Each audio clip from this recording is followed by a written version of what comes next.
Hello and welcome to the Dinosaw for week 8 of 2023. Another 7 curious, interesting things I saw last week. Another baseball cap, sorry about that. As ever, let's crack on. First one is Flipper Zero. I have one of these, they are very interesting. Now this is Peter Farley and he is in America. Hence why this only works in America, or probably works in other countries, but not the UK. He's using his Flipper Zero to control traffic lights. As you can see here, I've sped this up a little bit. Every light he hits is now green. So this uses a system which is called Opticom, which is available in the US, and it allows emergency services to turn the lights green. So depending on whether you're fire or ambulance or police, you use a different frequency, so 10 Hertz, 12 Hertz and 14 Hertz. And then all you do is you shine some infrared lights at the traffic lights and it allows you through. Now, if you are caught doing this, this is highly illegal. This is a federal crime, so you should not do this, but it's just really interesting what you can do with a Flipper Zero. There is a live, a very alive community making these things up and finding new ways to use them. There you go. Google have revealed a paper for a new AI. This is called Phanaki, and this can actually make movies. So we've seen things like Midjourney and DALL-E creating images. We've seen some very sort of crude loops, I guess, and very short clips of videos.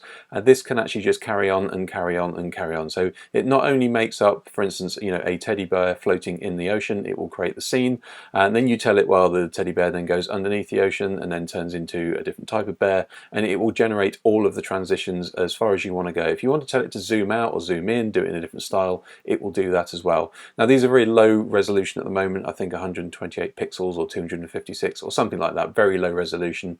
But as we saw with DALL-E and DALL-E 2, 6 months between them, they all of a sudden became HD. So that's really quite interesting, and this is going to develop pretty quickly and could be quite scary.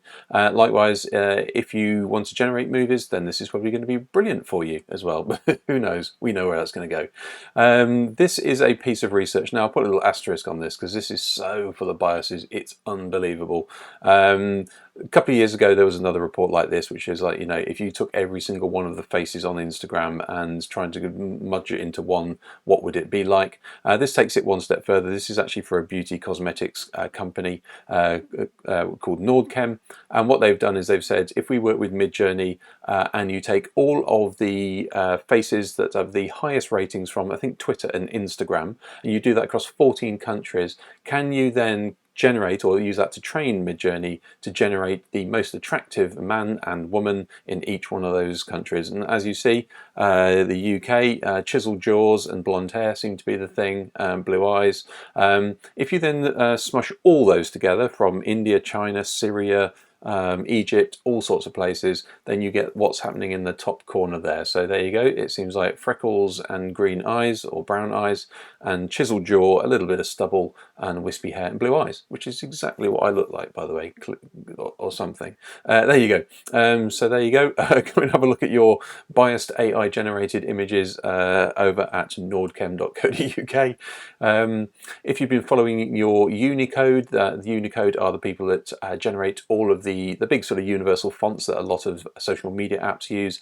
They also have all the emoji in them. So every now and again they update their emoji, and now it's time for emoji version 15.0. So there will probably be some updates to this. There are 21 new emojis. Apple have announced their design, so depending on which platform you're on, if you're on something like an Android or an Apple, you might get a different rendering of it.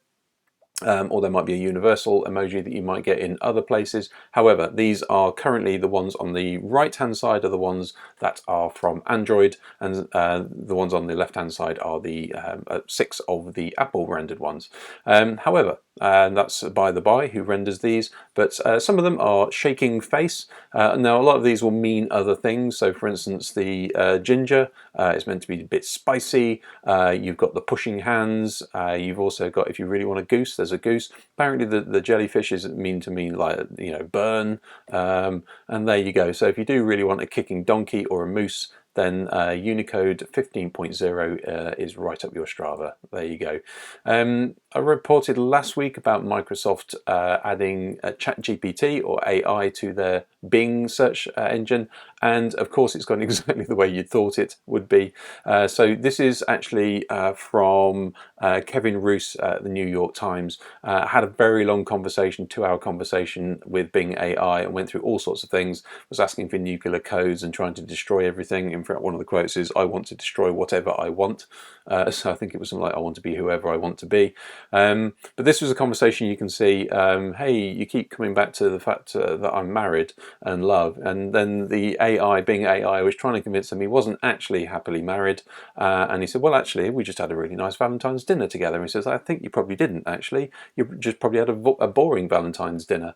In response to this, Microsoft have reduced the amount of chat you can have in one session, for instance, so it can't actually go on these long and winding rants. And they're trying to put some, let's say, some bookends into this so that it can't actually go as cranky as this. Now, there's been a lot of history before. For instance, Tay, the search engine, or sorry, Tay, the bot that was released on social media a couple of years ago, was just instantly spouting anti-Semitic and racist nonsense. So there you go. It's who knows, but there you go. Not without its hiccups. The launch of Microsoft Bing AI. This is Mukaab. I presume that's how you say it there. So this is in Riyadh. And now in Riyadh, there's a suburb called New Murabba, and New Murabba is 19 square kilometers of new suburb, and the centerpiece of it is this, which is Mukaab, which is a 400 meter, so nearly half a kilometer high and wide cube, and inside that cube is this amazing skyscrapery thing. There's retail units, there's residential units, but it's all coated in LEDs, and there are going to be ginormous holograms. I mean, obviously this is a render. Drone racing, I guess, going around tracks on stuff like that. So that could be quite interesting. Is the future of experiential skyscrapers. There you go. Now this is hot on the tails of the other thing, which is called the line, which is ginormous, I guess, development along a line. Not going particularly well in the PR states because it's obviously beset by human rights issues and that sort of thing. So we'll see how with this one progresses, but inside it does look kind of funky. And finally, we have Namelix, which I was playing with quite a lot. This will generate names for you. So if you are looking for a new business name or a new product name, then you can go into Namelix and it will do all the kind of good stuff. It will register things for you as well, but you can also just play with it for free. You don't need to register. So you type in what you want, the type of business. Maybe it's, in which case I said, Dino Innovation Updates, Technical and Creative, and then it generated all of these. Dino Lab, obviously. You can also then make it a little bit more random or not, or more creative or not. So Prognosine is quite interesting. Dino Nova, quite really like that one. However, the first one, which I thought was strange, Dino Dementia.